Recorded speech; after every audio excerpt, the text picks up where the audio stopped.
I spoke to Stephanie F., who is an HR consultant and does fractional recruiting for her clients and partners. And the quote that stood out to me is this: people hate LinkedIn, right? It's the best of the worst because the masses are going to LinkedIn. That's what they hear and know. And that's what we're going to talk about today. If everyone hates LinkedIn, why are we still there? I'm Josh Levine. I've spent the last 20 years paying attention to how work actually works, culture, incentives, and stories we tell ourselves about capitalism doing what it's supposed to do. This podcast is just me trying to understand what's happening in real time by talking to job seekers and hirers about what their experience and maybe eventually what to do about it. I'm not promising any answers, but I am going to be asking a lot of questions.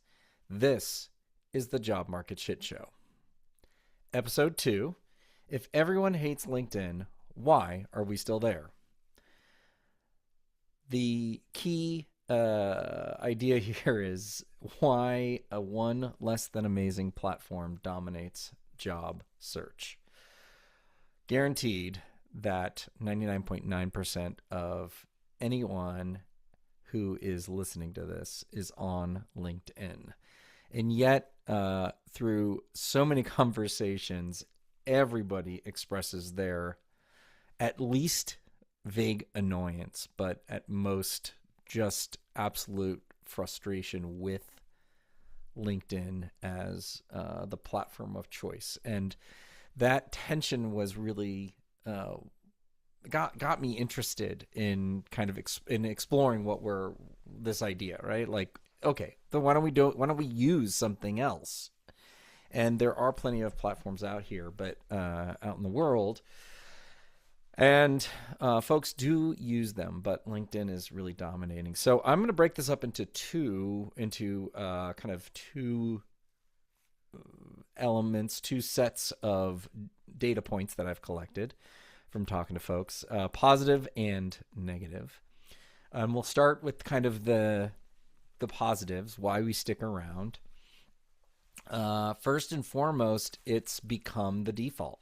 Everyone just expects you to be there, or employers are just, they see it's a two-sided market, right? And they see that the majority of people are there. And so bang for buck, even though LinkedIn is generally more expensive, employers are going to put their job postings there. And because all the job postings, or at least most of the job postings are there, most of the people are there going to be looking and using it. So that's number one. That's kind of, it just is the default. Number two, our networks. It does a good job, right? LinkedIn was originally meant to be kind of the Facebook of business, and we do have our networks there. It is the place where we can, if we find a job, we can confidently assume that probably you're going to have at least 1 second connection to that job, and that's pretty powerful, and I can appreciate that. And that idea of the network it's going to enable the referrals and warm leads. The third kind of primary thing that LinkedIn is good at are these profiles, our profiles. It's the best we have to go beyond just the resume. Resumes suck. They flatten us. They don't do a good job, but we still rely on them. So LinkedIn gives us that ability to have those profiles. So those are kind of the three main things: the default network, or the default ecosystem, the network where we know people, and our profiles. The two other pieces that I will say is that LinkedIn provides, obviously, that job search. You can put in alerts and get filters, and it aggregates jobs. It's not amazing, but it does work somewhat, and we'll talk about why it doesn't work in a second. And then the other piece that I've heard is job discovery. So sometimes if you're following the right people, you might be able to see other jobs that pop up, or have folks in your network see those jobs that might be right for you. So that's why I think, or I have listened to folks say why they continue to use it. That's probably the case for you. Um, all right, now let's talk about what's wrong with LinkedIn. I sum up all of it under the idea of being noisy. There is just so much stuff happening, and it is really hard to navigate it all. So I have three types of noise to that I have observed. Number one, the noise of spam and scams. So if you've put up that little frame on your picture that says hashtag open to work, it's kind of like this open, not open to work, but like open to be scammed. I'm sure you probably experienced immediately getting so much in mail from people that may or may not have actual things to share with you. So what are the types of spam and scams that are out there? There's obviously the fake job offer, or the recruiter impersonation. I heard from one of the folks that I talked to that they've experienced people will or scammers will break into a recruiter's profile and then send messages based on that. So it feels real. So these fake job offers, recruiting impersonation, they're going to ask you for money or information. There's resume harvesting. So if someone asks you to put your resume up, they'll take your information, sell your data. Of course, there's also sales spam, which I'm sure you've seen. Hey, we have common interests. Let me tell you about what we do. And then also fake business opportunities, crypto things, whatever. It's all just there, and it's coming at you because everybody's there. So that's number one in the noise category. Number two, false positives. So we are now moving more specifically into that job search function that LinkedIn provides. And it, depending on how much effort you put into it, it probably doesn't do a great job of giving you everything, giving you the best jobs, right? So ill-fitting. The keywords maybe aren't quite right, or people posting the jobs use keywords that aren't quite right. One example was that this candidate was looking for remote work, but those jobs actually use remote to mean hybrid, and you have to be within, whatever driving distance of the city. And that immediately counts out what this person was applying for. There's also the idea that job roles aren't titled correctly. There's senior roles that are junior roles in disguise. And then also there's sort of this ill timing. In addition to ill fit, there's sort of ill timing. So job post is still up, but it's already been filled. Maybe it's been filled internally. Maybe it's paused but still live. Maybe it's posted because they need to, because for some compliance or optics. We'll talk about that in another episode, because I think it's a specific issue that needs to be driven. So all of this adds to the noise of what you're being bombarded with, and you have to sort through it. And then finally, just the sort of overall category of too much. There's just too much of everything. There's too much posting. There's hundreds of new roles in the same category. You're just getting hit with these pings all the time. Should you narrow your search terms? Should you broaden your search terms? Old listings are recirculated as new listings. And then there's people, we are all probably over applying, right? So it's like we have these problems of this problem of people, so many people applying for jobs, which is what we just talked about on the last episode 1. And so that application counter creates kind of this panic or underlying anxiety, and you're incentivized to apply faster, earlier, sloppier. That is problematic. And the truth is, one of the resume writers that I spoke to he just articulates it by saying, like, nobody likes this. Nobody likes the process. Nobody. It's terrible.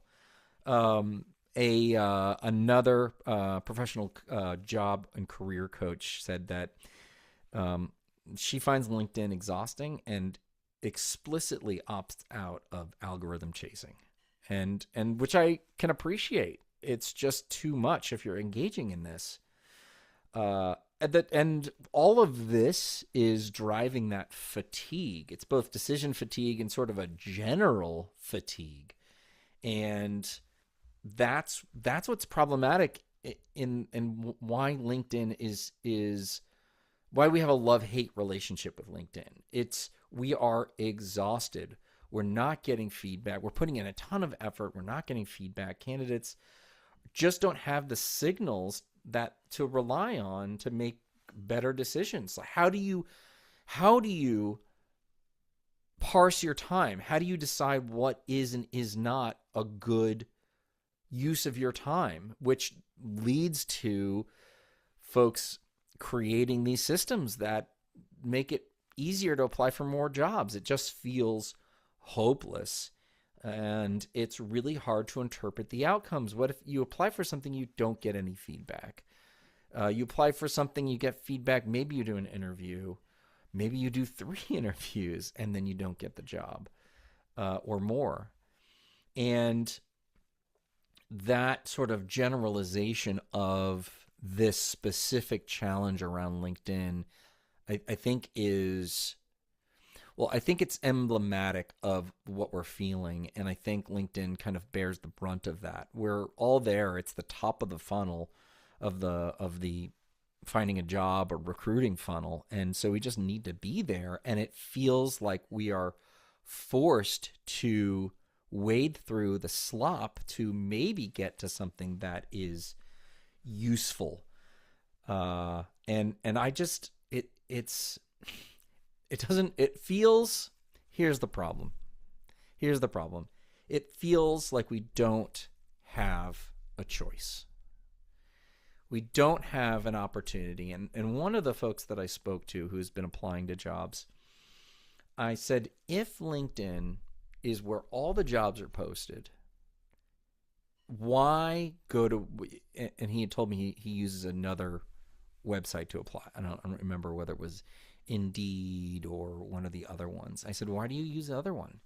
And he said, honestly, it's just to feel like I'm doing something different, something I can control. And that was such an illuminating moment for me because it feels like nothing we do makes a difference. And we, as humans, and I learned this as someone interested in how people work and culture, we are willing to put in the energy and effort if we understand and see our outcomes. We see something move. But if we don't, then we feel it's wasted. And that's what is so exhausting. That's what's so exhausting. Let's go back to Stephanie F. from our initial quote. Remember the one who said LinkedIn is the best of the worst. She, I think, is sharing some other developing edges around how people are looking to take control of their job search outside of LinkedIn.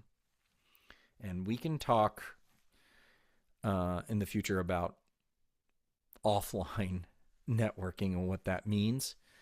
But for now, since we are talking about platforms, I want to read you a quote from Stephanie. There's a lot of Slack communities, Discord communities popping up now. People that have worked at small businesses or startups are gravitating more towards these networking type communities to find jobs. This feels to me like, if not the direction, a direction, an evolution of how we're looking for work. And I don't know if it is the answer, but it's certainly interesting looking for the opposite of LinkedIn. If LinkedIn is everything for everyone all the time, how can you find a community that is much more cordoned off, much more explicitly about the people that are interested in the work that you're doing, are peers of yours, are have shared skills? Those might be the place to start to investigate and look for work in addition to LinkedIn. That's the end of episode 2. If you'd rather read or watch the Job Market Shit Show, find us on Substack and YouTube. I'll put a link in the show notes. If you have a story about looking for work, landing a job, or hiring, let's talk. Email stories@thejobmarketshitshow.com, and we'll send you a link to schedule a call, and I'd love to talk with you. Poke some holes in my story, add some data, anything like that. I really appreciate it. Thanks for joining the Job Market Shit Show.